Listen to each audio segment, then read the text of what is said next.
Hello friends, welcome to this session on career planning. So today we are going to look at how to plan your career, what are the various options, and this session is prepared exclusively for the civil engineering students. So these are my credentials. I am Professor Anup Patil, completed Masters in Structural Engineering, currently working as Assistant Professor and Head of the Department, Civil Engineering Department, Somsekhar R. Puttur Institute of Technology, Nippani. My professional licenses are: I am empaneled as structural consultant by Government of Karnataka, empaneled as valuer of immovable properties by Government of India. My professional memberships are AIV, Associate of Institute of Valuers, and member of Institute of Engineers. So before we start with the career planning other things, let us remember whatever education we have got, what is about those things. Always remember, when you come to the professional education, all your near and dear ones, your family members, your friends, your relatives, everyone, they keep lot of expectations from you. They expect you get good education, get into job, and help their family with the other matters. So you have got a degree in civil engineering, so you should be very proud of being a civil engineer. Many a times we would be in complaining moods about I did not get this college, I did not get this branch, and like that. Remember, whatever degree you have got, whatever education you have got, this is the dream of millions and millions of people. Outside in the market, there are lakhs and lakhs of people who dream of getting such an engineering degree. Now, what exactly is career planning? So, career planning is knowing who you are and where you want to be after a defined period of time. So, defined period of time means how you start now. So, where you see yourself after 5 years, where you see yourself after 10 years, where you see yourself after 15 years, this way. So, planning all these things is called as career planning. Now, what are the factors to be considered while planning your career? Once you earn your engineering degree and you are out of the college, there are various options available. And how do you choose those options? What are the various parameters? So first parameter would be whether you want to continue your education, whether you want to go for master's degree like that, or you want to start earning. You want to start with the civil engineering jobs or other things. And to decide things, you should be well aware of the financial situations of your family. These matter a lot. So what are the funds available to you? Along with this, you should be very clear about what are your skills, what are your strong points, what are your weak points, what are the things you are good at. Apart from this, at this age, you should be well aware of what are your passions in your life and what are the values in your life, what interests you and what you want to achieve in your life, what are the values in your life. And another thing is whether next course of plan is your own choice or someone else. So someone else may be your elders, your parents, your friends, anyone. Whether your choice is governed by your own decision or governed by someone else. Now this is basically a flow chart. So once you complete your graduation in engineering, there are three options for you. One is more study. Second, you require a job or you require money. Third, being an entrepreneur. So somebody who wants to study more, he has the option of going for post graduation. That I will call it as option 1. Now somebody who wants to go for the job, somebody who is in requirement of money, there are two categories. One, somebody who requires it immediately, and somebody can wait for some period of time. So someone who wants a job immediately, he can go for a job in civil engineering. That I will call it as option 2. Now there are some students who can wait for some more studies after your graduation. So here for them there are two options. One, they can study for government examinations, option 3, or another option is there, study for banking examinations, that is option 4. So next option is being an entrepreneur. Being an entrepreneur means owner of own business. So he can start his own business. That I will call it as option 5. Now all the students, based on your situation, based on your interests, based on your scenario, decide whether you are into option 1, 2, 3, 4 or 5. So making a clear cut choice based on the based on these parameters is going to decide your future course, how you want to go in the future. So things should be very clear and sorted out for you. Now let us start with the first option, more studies. So somebody who likes to learn more, somebody who wants to study more, he can go with these options. But many times I find that some of the students, when they are going for PG, they just go it doing for doing its sake. Many times when you complete your PG, there are very high expectations from the industry. High expectations in the sense, once somebody who has completed masters, he should be able to design the things, he should be able to synthesize the things. So PG should be an asset, and if you are unable to design yourself, if you are unable to justify your post graduation degree, it becomes a liability. People will say, अरे इसने तो M.Tech किया है लेकिन design नहीं कर सकता.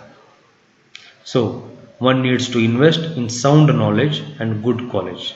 Somebody who has completed his masters, his M.Tech in any branch of engineering, he should be having thorough full knowledge of his domain, his specialization, and also you should be backed by a very good college. Doing masters in any college and in reputed college makes lot of difference. Now let us look at the option 1.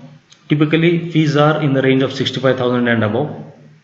So for that you need to take either of the two entrance examinations. One is GATE, it is pan India, throughout India. Second is PGCET. So PGCET is conducted by VTU for the colleges only in Karnataka. So this is the basic structure of the masters: 1 year coursework with labs, 1 semester internship and 1 semester projects. So people who are doing or going for M.Tech, either they can go for M.Tech, Masters in Technology, or they can go for MS, Master of Science, that is doing the master's degree in American or foreign universities. Also somebody can go for business administration, that is MBA also. Even MBA can also be a very good career option for the students. Now these are some of the specializations available in civil engineering: structural engineering, traffic and transportation engineering, hydraulics, environmental engineering, construction management, geotechnical engineering, hydraulics and water resource engineering, geoinformatics, that is GIS, transportation engineering, water resource engineering, fracture mechanics. Likewise, there are over 30 to 40 specializations available for civil engineering. All the specializations, they have equal and good career options, provided you are very good at technical things. Now admission for the masters or M.Tech is through GATE. GATE stands for Graduate Aptitude Test in Engineering. So basically GATE, it tests the comprehensive understanding of the subject. It is very thorough examinations. Competition for GATE is throughout India. Students from all over India, they participate in the GATE examination, and admissions are based on percentile score, that is relative score in the GATE examination. So basically GATE is gateway for postgraduate admissions in India. Also many PSUs, public sector units like Bharat Heavy Electricals Limited, BHEL, ISRO, then IOC, Indian Oil Corporation, Bharat Petroleum, BP, Hindustan Petroleum, HP, ONGC, all these public sector units, they recruit based on GATE scores also. So GATE can be a very good entry option for the career. Also many private jobs also, they consider the GATE score. Lot of weightage and respect is given for the GATE. So GATE consists of 65 questions for 100 marks, including 15 marks for aptitude. So your score will be valid for 3 years. Now GATE has a lot of direct and indirect benefits. Let us look at the direct benefits. So direct benefit is you get admissions for ME, M.Tech. So through GATE you can apply for any college in India. Also, stipend or scholarships are available when students get admission through GATE. Public sector unit recruitment is possible through GATE. Also, a lot of research institutes like ISRO and other institutes, Tata Institutes, TIFR, like these institutes, they also recruit based on GATE examination. If you are studied for GATE, there are a lot of indirect benefits also. Indirect benefits in the sense you get a lot of clarity of engineering fundamentals. Whatever things you have studied in engineering, it may not be up to the mark. So when you are studied for GATE, you get thorough knowledge, complete understanding of the subject. These things will help you with performance at job. Once you are thorough, once you are completely perfect with your fundamentals, even you can perform well at the job. Apart from this, you gain a lot of confidence and respect. Now these are the important dates for the GATE 2021. Typically, GATE would be conducted in the month of February or March. So this is the tentative schedule. You can look at the GATE schedule at later on. Now how to study? Basically, GATE is not like our VTU examinations. It requires thorough and full understanding of all the subjects. For our semester examinations, we study 5 or 6 subjects and give examinations.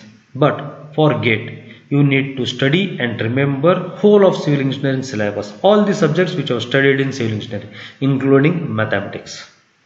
So this requires comprehensive understanding of the subject.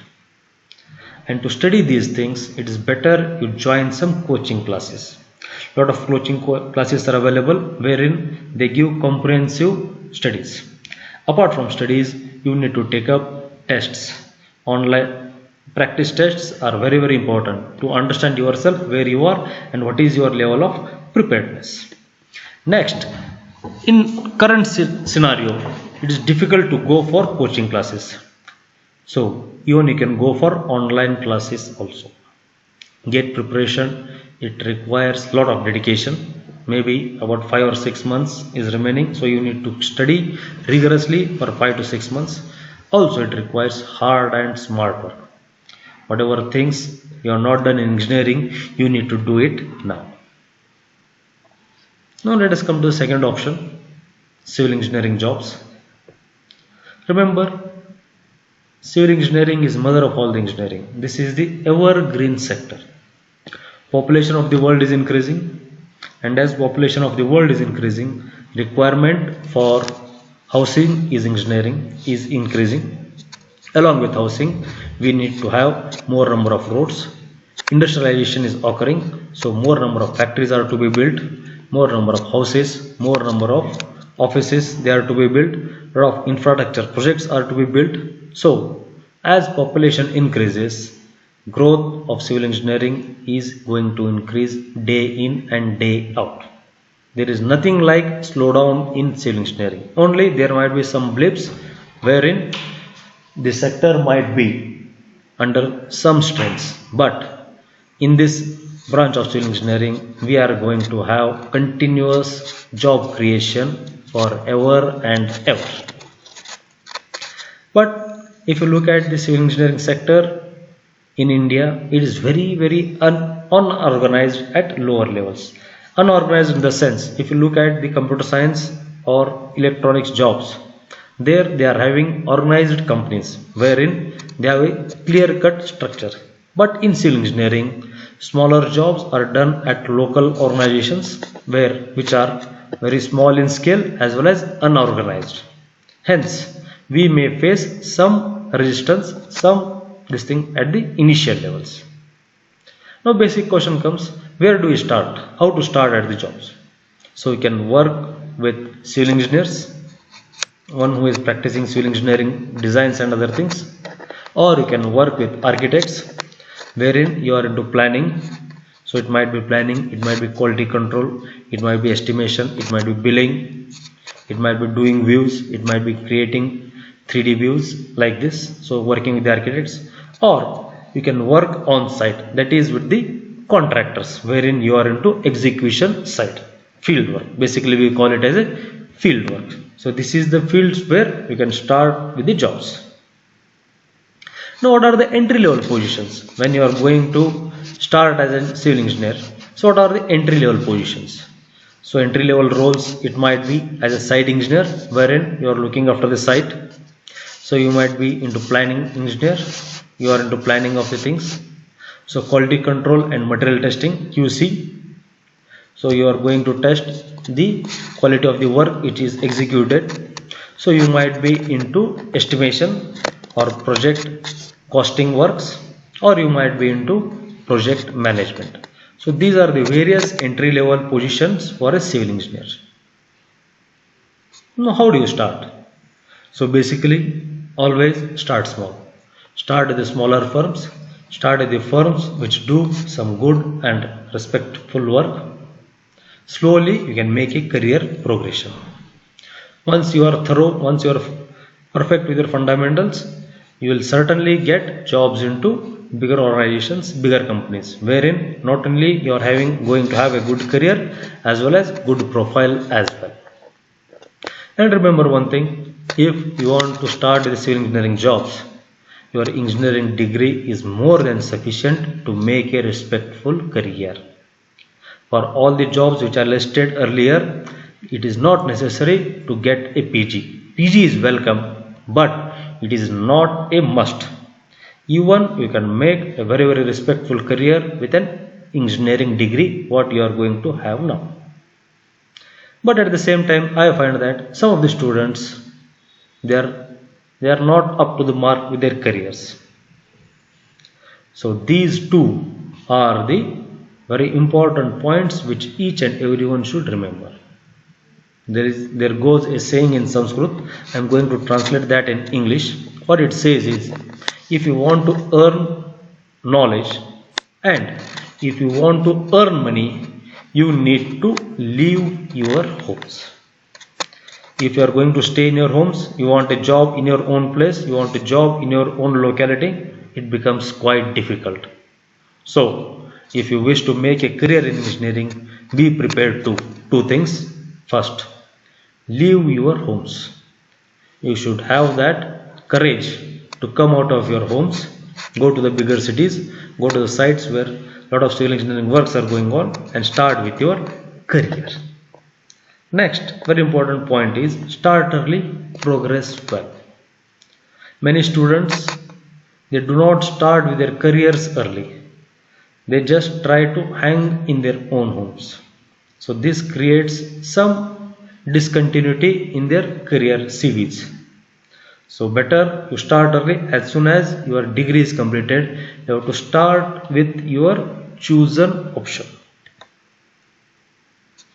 Now what are the expectations? So remember, when you are into the job, any superior, any owner of the organization is going to have some expectations from you. So basic expectation is you should be able to deliver.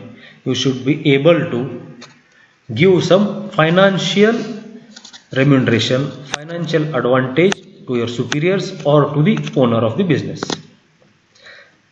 So basically, if somebody is going to pay you, say, a salary of 15,000 rupees, he expects that you earn him at least 30,000 rupees. So 15,000 is what he is going to pay you, and 15,000 is the share of the superiors, share of the owners of the business. So basically, people have a lot of expectations when you are going for the jobs.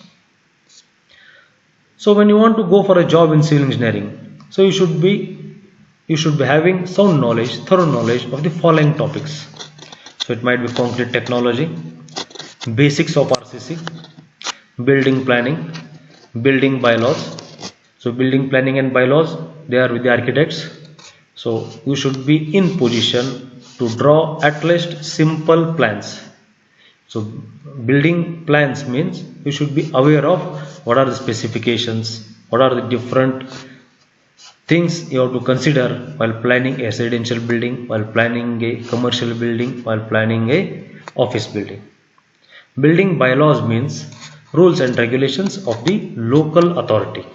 So local authority might be municipality or a town planning or a corporation. Also, you should have knowledge of estimation. So you should be able to make estimations of the structures. Quantity survey is nothing but a billing work wherein you find out quantities of the already executed work. So all these things, what they require is thorough knowledge of your basics. So always I will say, practice is nothing but whatever you have learned in theory, same things you are going to apply on site. Whatever you have learned in theory, same you are going to apply in your day-to-day careers. Very important point would be rate analysis. Any business is ultimately going to be a financial one. It is going to have some financial implications. So you should be able to analyze what are the rates of the elements, what are the rates of the various items, how do you analyze the rates, these things. Apart from that, you should be thorough with softwares like AutoCAD and Excel. At least these two things you should be thorough. Now, what are the expectations? What do you expect? What people expect from you when you are into the job? So first thing, you should be a team worker. Remember, any job, it is not a single person job. You have to work in coordination with a lot of other peoples. So you should be a team worker who is able to adjust well with the team. Second important point is zeal to learn. On site, when you go there, we come across a lot of new situations, lot of new things, many things which we may not have learned in your engineering, or you have learned the theory but we do not know the practical applications. So you should be having that zeal to learn the things. Next, you should be able to adapt to local conditions. When you are working on sites, you come across a lot of people, lot of agencies. So there might be a centering agency, there might be masonry team, there might be carpentry team, there might be people doing interior works, there might be tiles laying agency. So you should be able to adapt not only with those people but also with local conditions. Next expectations would be hard work. So this is where most of the students they fail. Remember, in any job, more work is always better. If you are assigned more work, it means your superiors have confidence in you. Less work means they do not believe you, they do not have confidence in your work. So always you should be able to put in any number of required hours to get the job done. Basically, for civil engineering, there is nothing like 9 to 5. You work round the clock. You work from 9 to 5. Next, you need to do the billing works. Next, you need to send the reports to your superior authorities. Next, you need to plan for the next day. So all these things, they run quite late. So there is nothing like 9 to 5 job. It is round the clock job for a civil engineer. Next, you should be in position to bring economic benefits to the owners or the superior. Since owner is paying you the job, paying you the money, they have a lot of expectations from you. So you need to bring in economic benefits to them. They should be benefited from you. Now when you are going into the job, so what are the requirements? Software requirements, basically you need to be thorough with AutoCAD and MS Excel programming. For architectural works, if you are into architecture,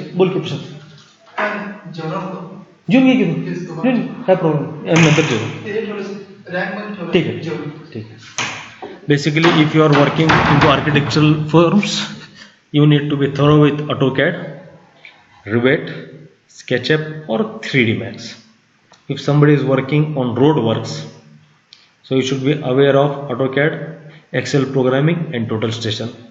If somebody is working in structural engineering firms, so you should be aware of ETABS, STAAD, etc. So for various different specializations, different skill sets or software skills are required. Now what are the various fields?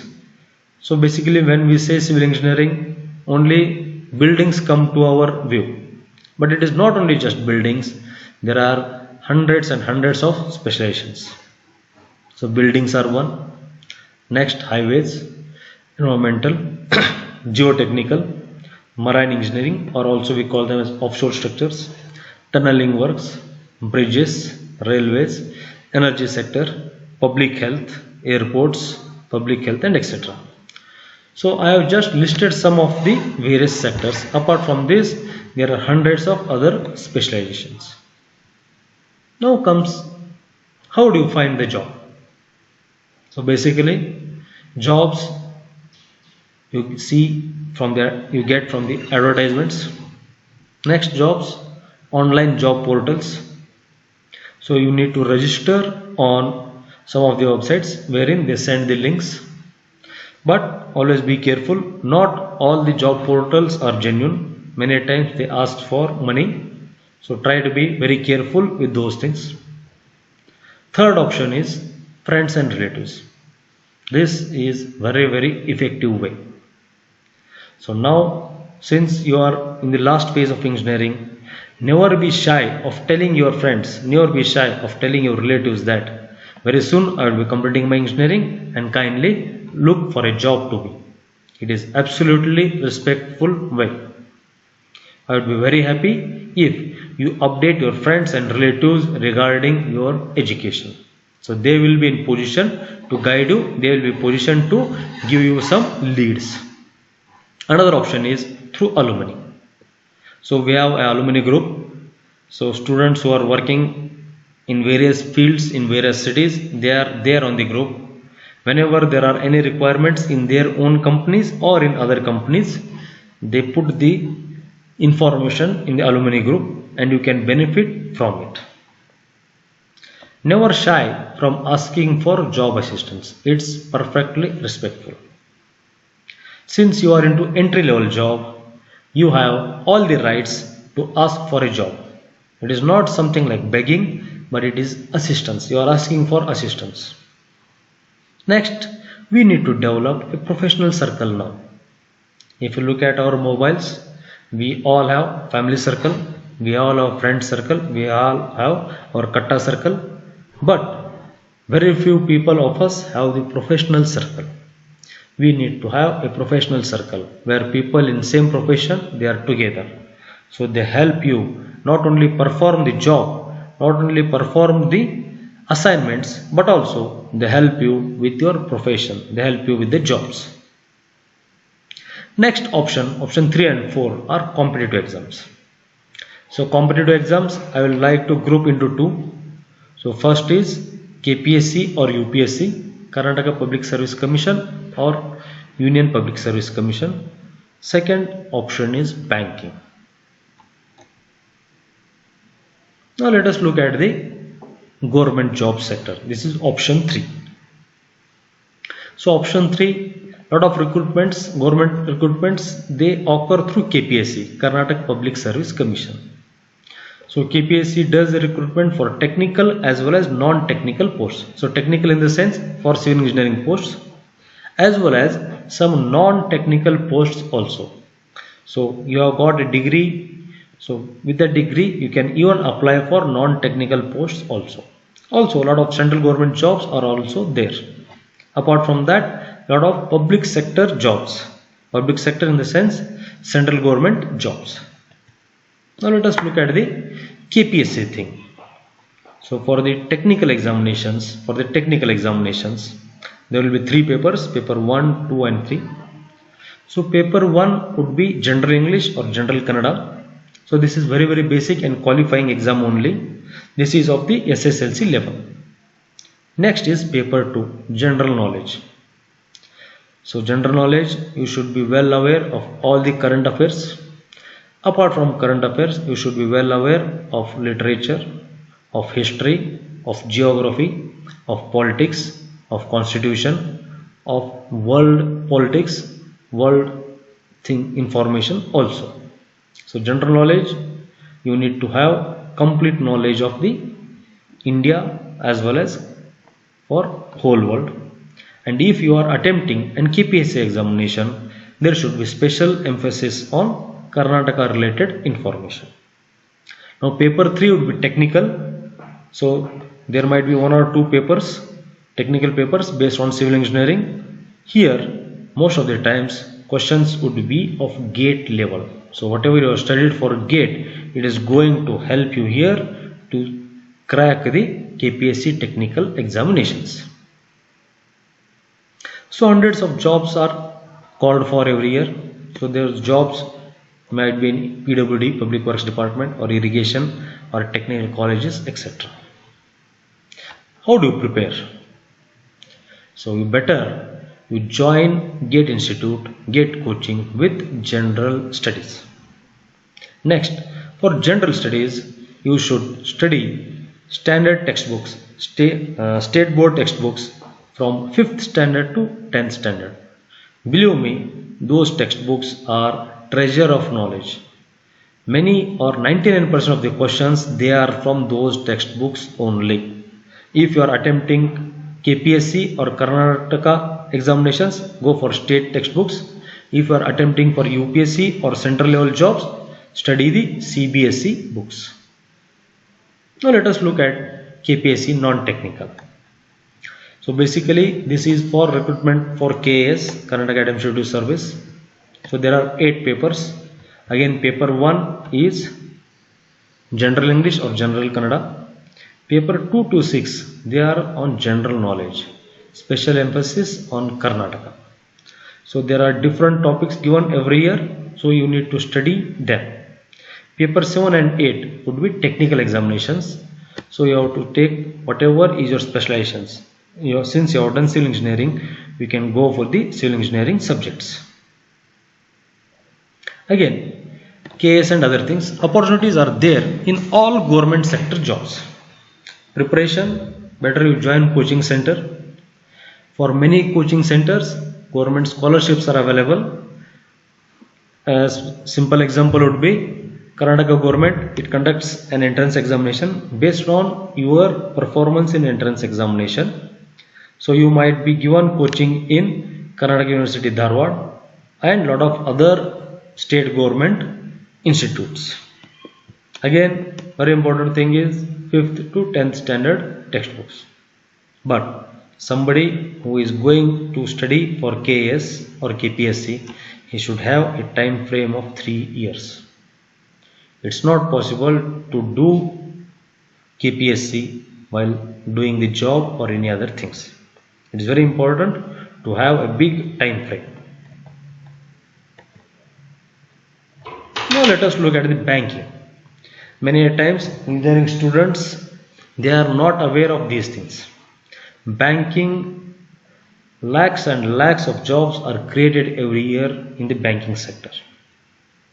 Banking job is nothing but a technical job which requires some aptitude. And we engineers, we are very good at aptitude, at logical things. So any engineer is eligible for a banking job. After all, we are going to make a good career, and in order to make a good career, even banking is also a very good option. These banking jobs, banking recruitment is through IBPS. IBPS is an institute which conducts the entrance examinations. Lakhs and lakhs of jobs are created.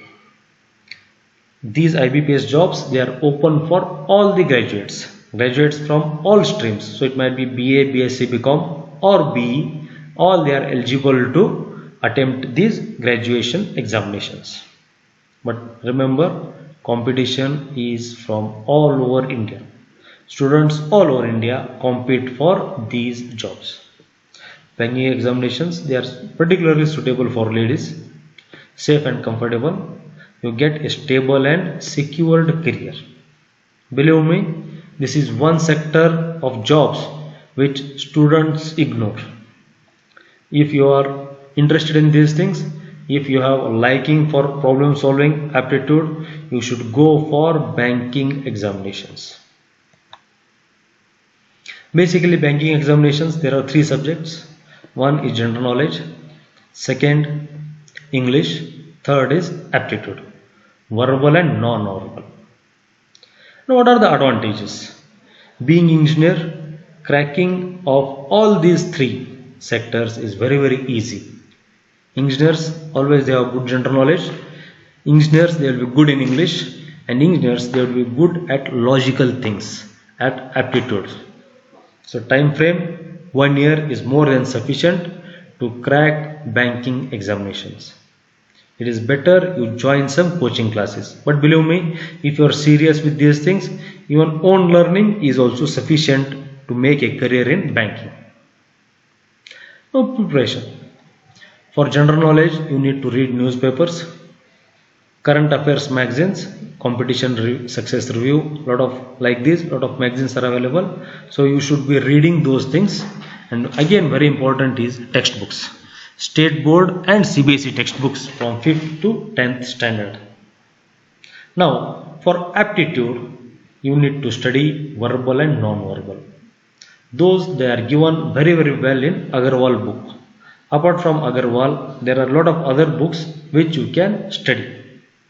Very important is for banking examinations, you should have not only accuracy but also speed. You should have very good speed at solving the problems. Next option comes having your own business, being an entrepreneur. Being an entrepreneur gives a lot of happiness, a lot of satisfaction. There are various fields in which you can start as an entrepreneur. So you can start with the building design, that is architectural planning. You can become a contractor. You can do estimation and billing works. I have seen a lot of students who do estimation and billing works and earn a lot. So doing estimation and billing itself is a very big sector in civil engineering. Apart from that, you can work as a valuer. You can provide valuation services for the local banks. You can start third party quality assurance services. That is something like PMC, project management services. Then even you can set up material supplies shops. So whatever materials are required for civil engineering, you can get some agencies, you can set up the shops, you can supply the materials. Then you can be into designing of structures, that is structural designing. Then you can be a surveyor or quantity surveying. So like this, hundreds and hundreds of job options or business options are available if you want to become an entrepreneur, that is owner of your own business. But very important is, before starting any business, you should have first hand experience. Before starting any business, I would prefer you to do at least 4 to 5 years of job. You should be thorough with all the technical things. Only then you can start your own business. And when you are starting your own business, you should have a lot of financial discipline. You should be very strict with financial things. Not only doing the work, not only technical things. When you are into own business, you should be financially prudent also. So my suggestion, before starting your own business, gain sufficient knowledge, be thorough with all the things. Only then you will be safe. Else I find that many people, they burn their fingers, they get a setback, and again they go back to the jobs, which is not preferable. Now basically, if somebody wants to start with a consulting job, you want to become a consulting engineer, so very important is you should be having sound knowledge of planning. If you are going to start into planning, rate analysis, estimation and other things. Apart from that, you should be having very good execution experience. Execution experience means site experience. You should be well aware of all the construction practices, billing practices and all the things. Apart from that, you should be having good software skills, something like AutoCAD, MS program, Excel programming and other things. Experience. I would suggest you to get very good experience with some established consultants, established civil engineers before starting your own venture, before starting your own business. Now somebody who wants to work as a contractor, There are a lot of opportunities available to work as a contractor in private as well as government sector. Apart from these things, there are a lot of new sectors coming for a contractor. That is something like interiors. Interiors is a very big sector now.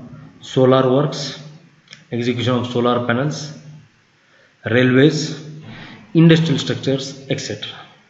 So these are the new sectors, new things. And if you want to work as a contractor, you need to be having good technical knowledge. Apart from that, very good team management skills are also required, because you are going to coordinate a lot of other agencies like plumber, mason, centering works, shuttering works. So it might be interior works, it might be windows opening, carpenter. So a lot of different teams you need to manage. Apart from that, you need to interact with clients, you need to interact with suppliers, you need to interact with third party people. So being a contractor, it requires you to have good team management. Remember, own business, it is little stressful but always exciting. This gives me greatest pleasure. Apart from that, own business, if you are into own business, the growth scope for growth is tremendous. Now closing views. Before I end up with these things, there are some things which I would like to tell to you. There is no replacement for hard work. Simply, everything is directly proportional to the amount of efforts you put. Whatever rewards you are going to get, those rewards are going to be directly proportional to the amount of efforts you put.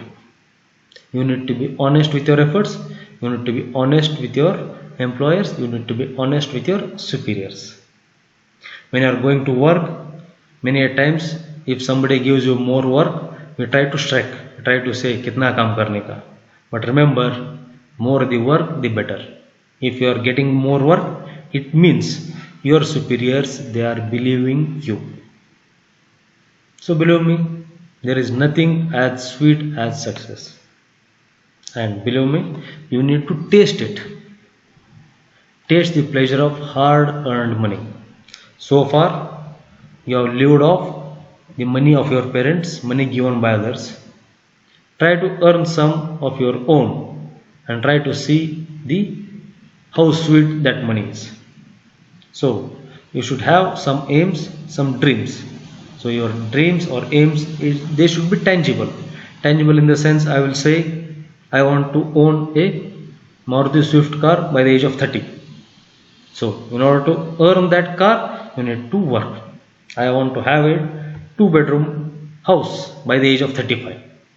If you want to have a house, you need money, you need a stable career, and if you want those, you need to put in efforts. So get the pleasure of your own hard earned money, and this is going to set off the reaction in you. One thing starts with the other. So you should not only taste that pleasure, but also you should become independent. You should be independent from your parents now. So this completes the career options for a civil engineer. Thank you one and all. Wishing you a very enriching civil engineering career. If you have any queries, you can find me at the given mobile number. This is a WhatsApp number, or you can email me. Thank you. Thanks a lot.